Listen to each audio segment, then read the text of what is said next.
I rise to move Amendment 94. In doing so, I thank the Noble Earl Lord Caithness, the Noble Viscount Lord Trenchard, and the Noble Baroness Lady Willis of Somerton for their support. I am most grateful to follow the Noble Baroness Lady Grenda, who has just spoken so powerfully about her amendment, as well as offering her support for this one. Amendment 94 would require a spatial development strategy to list chalk streams in the strategy area, outline measures to protect them from environmental harm, and impose responsibility on strategic planning authorities to protect and enhance chalk stream environments. Chalk streams, as we have heard, are a very special type of river. 85% of the world's chalk streams are in England.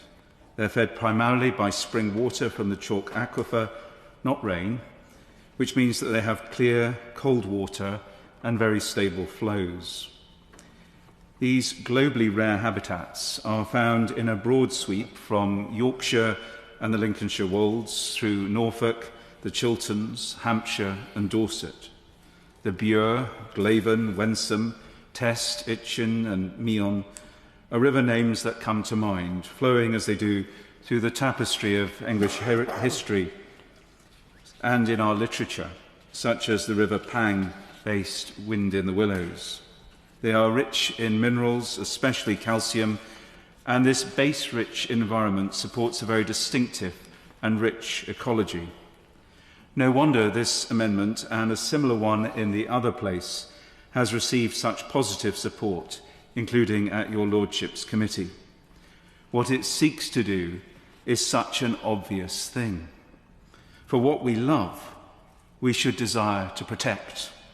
What we value, we should safeguard. What is of global significance, we should be deeply proud. I'm grateful that the Noble Baroness, the Minister, responded to my letter to her about my amendment. However, her response was far from reassuring in two particular ways. First, the government has pointed to local nature recovery strategies as a way of protecting chalk streams. These could, of course, in future be capable of considering, avoiding and otherwise mitigating for direct damage to these habitats, such as occurs from the footprint of a development near a chalk stream. However, to do so, LNRSs will need more bite in the planning system than they currently have. We're still waiting for the regulations to designed to do precisely that, placing a duty on local planning authorities to take account of the nature strategy when making planning decisions. We're still waiting for that to be commenced. And it's now a full 2 years after these regulations were promised in the Levelling Up and Regeneration Act of 2023. Even once the regulations are passed, LNRSs will not be well placed to map, quantify and avoid or mitigate for the off-site impacts of development, such as downstream pollution or the additional water that will be abstracted from chalk streams or their aquifers to serve new homes.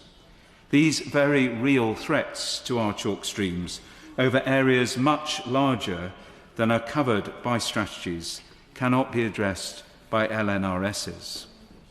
Second, the government has pointed to their plans to limit over-abstraction by water companies through amending licences, but their target achievement date is 2030.